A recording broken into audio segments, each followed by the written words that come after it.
बिस्मिल्लाहिर्रहमानिर्रहीम अस्सलाम वालेकुम। Welcome back to my channel easy cooking with Aska. आज मैं आपसे बहुत ही मज़ेदार सी फिरनी की रेसिपी शेयर करूंगी जो कि बहुत ज़्यादा सिंपल और इजी सी रेसिपी है। ज़रूर ट्राई कीजिएगा। अगर रेसिपी पसंद आए तो हमारे चैनल को लाइक करें, सब्सक्राइब करें और शेयर करें। सब्सक्राइब के साथ का बेल आइकन दबाना मत भूलें, इससे आपको हमारी नई आने वाली रेसिपी का नोटिफिकेशन सबसे पहले मिल जाएगा। तो चलें इस मज़ेदार सी फिरनी की रेसिपी को बनाना शुरू करते हैं। सबसे पहले मैं एक छोटा सा बाउल लूँगी, उसके अंदर डालूंगी 3 खाने के चम्मच चावल और इन चावलों को अच्छे से वॉश करके इसे पानी के अंदर भिगोकर आधा घंटे के लिए छोड़ देंगे। ये देखिए आधा घंटा हो चुका है, हमारे चावल बिल्कुल सॉफ्ट हो चुके हैं। ये देखिए इस तरह से सॉफ्ट हो चुके हैं। अब हम इसका पानी निकाल देंगे और एक ब्लेंडर जार लेंगे, उसके अंदर ये सारे चावल शामिल कर देंगे और 5 से 6 टेबलस्पून पानी के डालकर अच्छे से इसको ब्लेंड कर लेंगे और इसका स्मूथ सा एक पेस्ट बनाकर रेडी कर लेंगे। ये देखिए इस तरह का स्मूथ सा पेस्ट बनाकर रेडी करना है आपने। फिंगर पर लगा के दिखाती हूँ। ये देखिए चावलों का कोई भी दाना नहीं है, अच्छे से स्मूथ सा पेस्ट बनकर रेडी हो चुका है। इसको करेंगे साइड पर। एक कढ़ाई लेंगे, उसके अंदर डालेंगे 1 किलो दूध। मैं यहाँ पर कच्चे दूध का यानी कि फुल फैट मिल्क का इस्तेमाल कर रही हूँ। इससे बहुत ही क्रीमी सी और मज़ेदार सी फिरनी बनकर रेडी होगी। अब हम इसको बॉईल करेंगे, अच्छे से बॉईल आने तक का इंतज़ार करेंगे। ये देखिए बबल्स आना शुरू हो गए हैं। हमने इसको अच्छे से बॉईल करना है। हमने थोड़ी सी दूध की कंसिस्टेंसी हार्ड करनी है यानी थिक करनी है इसको। ये देखिए मलाई को आपने अच्छे से इसके अंदर मिक्स करते जाना है। जो साइड पर मलाई लगती जाएगी उसको इस तरह से स्पैचुला की मदद से अंदर की तरफ करते जाना है। ये देखें दूध अच्छे से पक रहा है। हमने 2 से 3 मिनट इसको अच्छे से पकाना है और साथ ही साथ हमने हिलाते रहना है ताकि हमारा दूध नीचे ना लगे। ये बहुत ही मज़ेदार सी स्वीट डिश बनकर रेडी होती है। आप इसको अपनी दावतों पर बनाएं, अपने फेस्टिवल्स पर बनाएं, ईद पर बनाएं। बहुत ही डिलीशियस, बहुत ही मज़ेदार सी रेसिपी है और इजीली बन जाती है। खीर की निस्बत ये काफ़ी जल्दी बनकर रेडी हो जाती है। अब जो हमने पेस्ट तैयार किया था चावलों का वो इसके अंदर डालेंगे और ये याद रखना है जब आपने चावलों का पेस्ट एक दफ़ा डाल दिया तो साथ ही साथ हमने बाद में हिलाते रहना है, हिलाना नहीं छोड़ना, क्योंकि दूध का टेक्सचर जो है वो गाढ़ा होना शुरू हो जाएगा। ये देखिए आपने मुसलसल इसको हिलाते रहना है। ये बहुत ही झटपट सी और आसान सी फिरनी की रेसिपी है।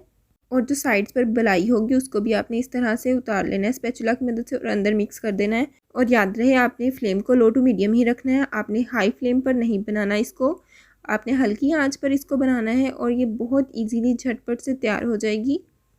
तो ये देखिए हमारी जो खीर है वो गाढ़ा होना शुरू हो गई है। ये देखिए इस तरह से गाढ़ी होना शुरू हो जाएगी। आपने मुसलसल इसको हिलाते ही रहना है, हिलाना नहीं छोड़ना। तो ये देखिए हमारी खीर माशाल्लाह से गाढ़ी हो चुकी है। अब इस पॉइंट पर हम डालेंगे इसके अंदर कुछ नट्स, कुछ ड्राई फ्रूट्स। आप अपनी पसंद के कोई भी डाल सकते हैं। मैं यहाँ पर किशमिश और बादाम को मैंने मोटा मोटा काट लिया और किशमिश को अच्छे से साफ़ कर धोकर मैंने इसके अंदर डाल दिया है। अब मैं इसके अंदर डालूंगी 6 बड़े खाने के चम्मच चीनी के। 6 चम्मच चीनी एक नॉर्मल मीठे की मिकदार है। आप इसको कम या ज़्यादा अपने टेस्ट के मुताबिक कर सकते हैं। अगर आपको चीनी ज़्यादा पसंद है, मीठा ज़्यादा पसंद है तो आप इसमें चीनी की मिकदार ज़्यादा भी कर सकते हैं। बहुत ही मज़ेदार से, बहुत ही डिलीशियस सी बनकर रेडी होती है। अब अच्छे से इसको मिक्स करेंगे। ये देखिए अच्छे से अब हमने इसको पकाना है। फिर से हमने 5 से 6 मिनट इसको और मज़ीद पकाना है ताकि इसकी कंसिस्टेंसी मज़ीद गाढ़ी हो जाए। तो ये देखिए कितनी मज़ेदार सी खीर बनकर रेडी हो चुकी है। ये देखिए इतनी गाढ़ी कंसिस्टेंसी की हमें खीर चाहिए। आप कंसिस्टेंसी को अपने लिहाज से कम या ज़्यादा भी कर सकते हैं। कुछ लोगों को ज़्यादा गाढ़ी पसंद होती है खीर, फिर नहीं आप उसके लिहाज से इसको थोड़ा सा और भी पका सकते हैं। मैं इतनी ही रखूँगी इसकी कंसिस्टेंसी क्योंकि ये ठंडी होने के बाद मज़ीद गाढ़ी हो जाएगी। अब मैं इसको अपने बाउल के अंदर शिफ्ट करूँगी। तो ये देखिए हमारी फिरनी कितनी झटपट से बनकर रेडी हो चुकी है। खीर से बहुत ज़्यादा जल्दी हमारी फिरनी बनकर रेडी हो जाती है। आप एक बार इस रेसिपी को ज़रूर ट्राई कीजिएगा।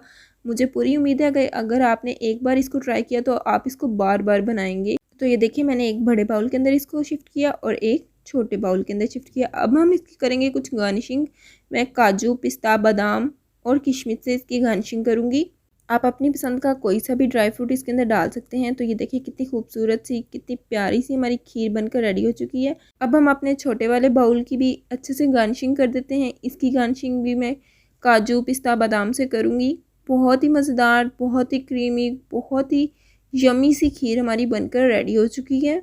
अब मैं इसको 4 से 5 घंटा के लिए फ्रिज में ठंडा होने के लिए रख दूँगी। ये देखिए हमारी खीर ठंडी हो चुकी है। 4 से 5 घंटा हो चुका है। देखिए कितनी प्यारी, कितनी क्रीमी सी हमारी खीर बनकर रेडी हो चुकी है। अब मैं आपको एक बाउल के अंदर इसको निकाल के दिखाती हूँ। ये देखिए कितनी खूबसूरत और कितनी क्रीमी, देखें बहुत ही मज़ेदार सी बनकर रेडी हुई है। मैं आपको बता नहीं सकती कि कितनी मज़ेदार सी खीर बनकर रेडी हुई है। आप भी इस रेसिपी को ज़रूर ट्राई कीजिएगा। उम्मीद करती हूँ कि आपको हमारी आज की ये रेसिपी बहुत ज़्यादा पसंद आई होगी।